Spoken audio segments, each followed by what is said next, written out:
Good morning बच्चों।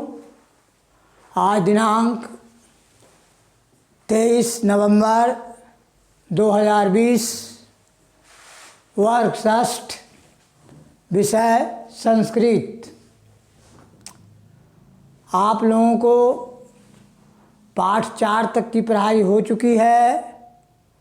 आज पाठ 5 की पढ़ाई होने जा रही है। पाठ का नाम है मेघाया दिनचर्या। मेघा एक लड़की है, उसकी दिनचर्या, वो अपनी दिनचर्या कर रही है, उसके बारे में अभी आप लोगों को बताया जाएगा। इसमें संस्कृत का जो ये पाठ जो लिखा हुआ है, इसको आप लोगों को सबसे पहले व्याकरण का ज्ञान जानना होना बहुत ज़रूरी है। सबसे पहले, इसके पहले भी हम आप लोगों को बता चुके हैं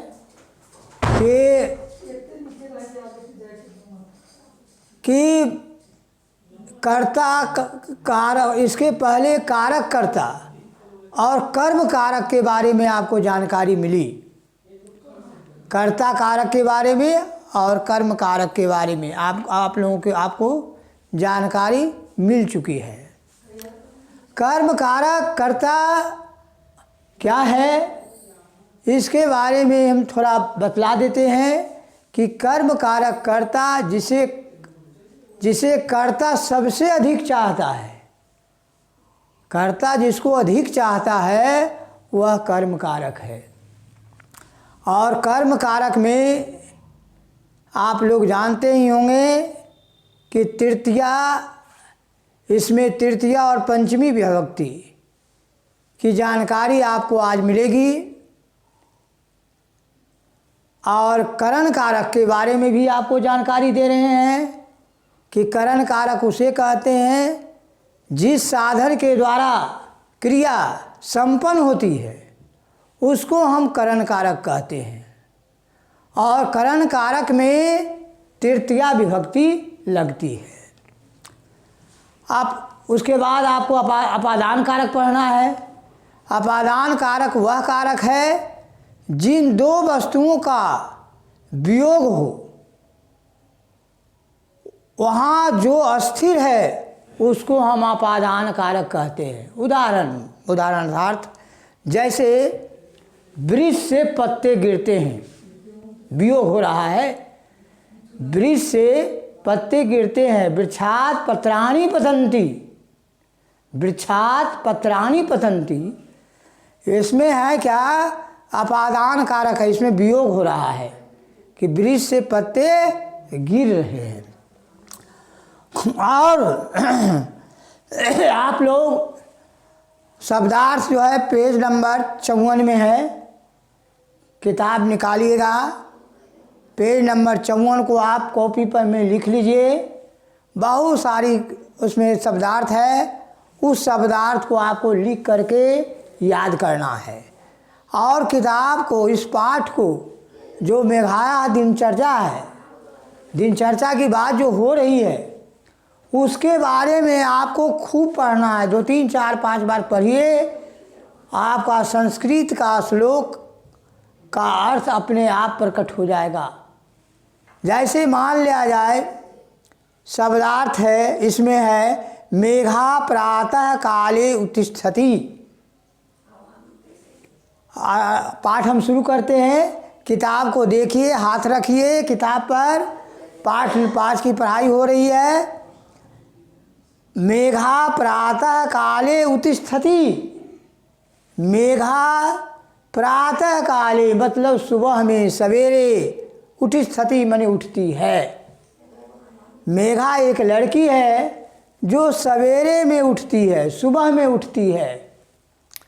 सा जलेन स्नाने करोति। सा मतलब वह, और सा जो लग गया स्त्रीलिंग शब्द है। सा हुआ पुल्लिंग और सा हो गया स्त्रीलिंग। तो सा जलेन, सा जो है मेघा के लिए आया है, मेघा लड़की है। सा जलेन स्नाने करोति, वह जल से स्नान करती है। क्या चीज़ से स्नान करती है? जल से। ये देखो करण कारक आ रहा है इसमें। सा हस्तेन प्रातः रासम खादती, सा वह हाथ से नाश्ता खाती है। प्रातः रासम मतलब होता है नाश्ता। वह नाश्ता जो है सवेरे में करती है। यानी सा पादाभ्याम देवालयम गच्छति, वह पैरों से देवालयम, देवजोर आलयम, देवालयम, देवालयम देवजोर आलयम, देवता का घर मानी मंदिर, गच्छति मतलब जाता है। वह पैरों से पैदल यानी पैदल मंदिर जाती है। मंदिर क्यों जाती है?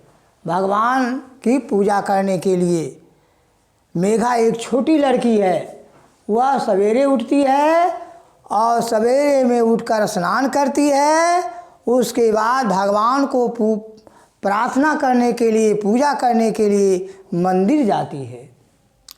स पुष्प देवः पूज्यते, वह फूलों से देवता को पूजती है। यानी वह फूलों से भगवान को पूजा करती है, भगवान को पूजती है, यानी पुष्प चढ़ाती है। देवात स आशीर्वादम विन्दति, देवताओं से वह आशीर्वाद प्राप्त करती है। एक छोटी लड़की मेघा जो है भगवान का आशीर्वाद प्राप्त करती है। रोज़ प्रतिदिन वह पूजा करने के लिए मंदिर जाती है, पैदल जाती है। इसी प्रकार से आप इसको, इस संस्कृत को आप लोग पढ़िए, आपको पढ़ने की रुचि बढ़ेगी, आप में जिज्ञासा झलक उठेगी और इसका अर्थ तो आपके सामने है, अर्थ तो अपने आप प्रकट हो रहा है।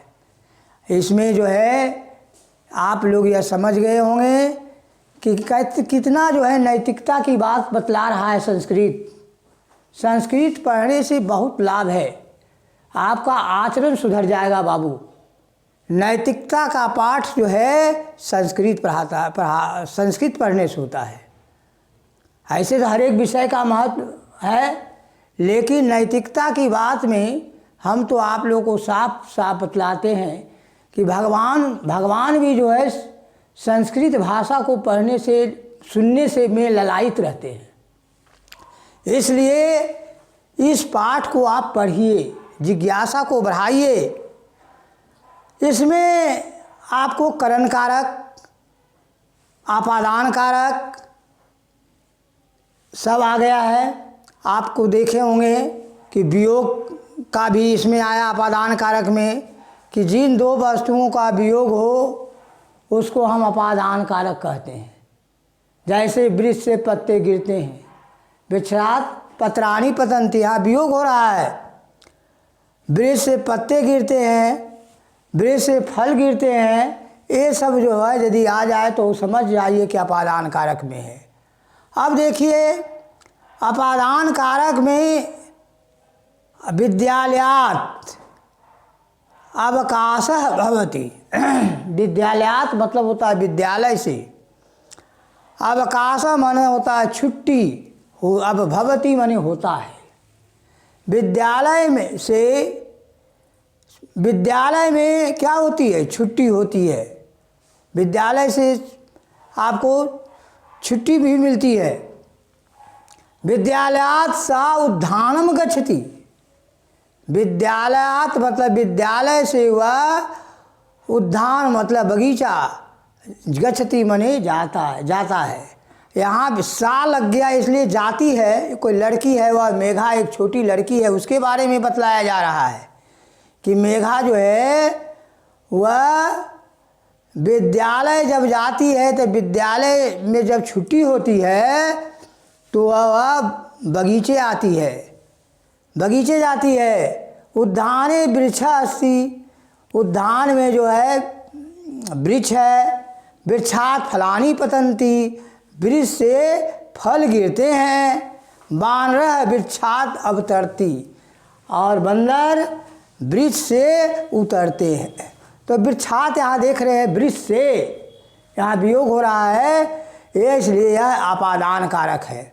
इस प्रकार से आप लोगों को पाठ में आपका पाठ में जो पाठ का नाम है मेघाया दिनचर्या, उसको पढ़िएगा और वो आपको सब आपको इसका अर्थ जो है हम बतला दिए हैं। और ये जो इसमें का विभक्तियाँ आ रही है, इसमें करण कारक है, अपादान कारक है, ये सब आपको हम सारी चीज़ हम इसको ब्लैक बोर्ड पर लिख दिए हैं। आप इसको साफ साफ लिख लीजिए, इसको याद कीजिए और समझने की कोशिश कीजिए।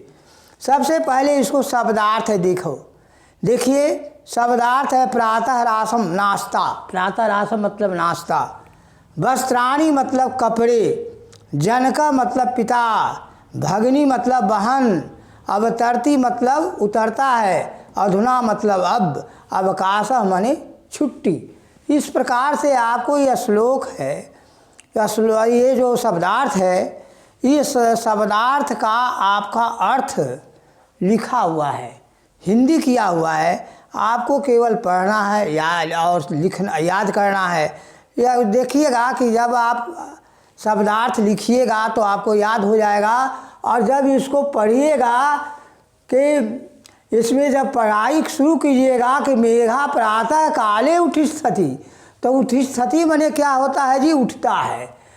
मेघा प्रातः काल में उठती है। एक अपने आ जाएगा पढ़ने के लिए, हिंदी अपने तुरंत अपने आ जाएगा। इसलिए आप लोग पढ़ने की कोशिश कीजिए, मेहनत कीजिए, खूब मेहनत करने की ज़रूरत है। और आप देखिएगा कि आपको संस्कृत एकदम सरल भाषा हो जाएगा, एकदम आसान हो जाएगा। धन्यवाद।